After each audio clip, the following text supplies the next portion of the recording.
পাশের জঙ্গল থেকে এক চতুর শিয়াল ধীরে ধীরে বেরিয়ে এলো, মনে মনে,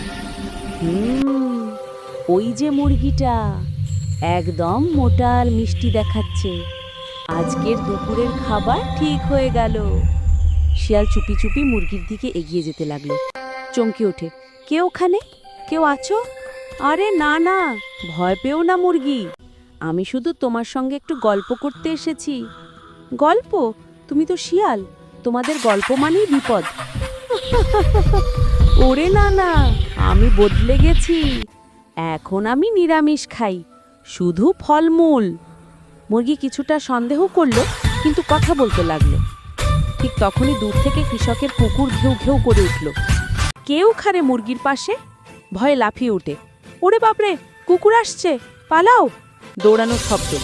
শিয়াল প্রাণপণে দৌড়ে জঙ্গলে ঢুকে গেল, আর মুরগি হেসে উঠল।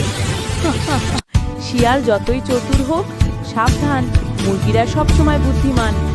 এই গল্প থেকে শিক্ষা, চতুর লোকের মিষ্টি কথায় ভুলে যেও না, বুদ্ধি খাটাও, নিরাপদে থাকো।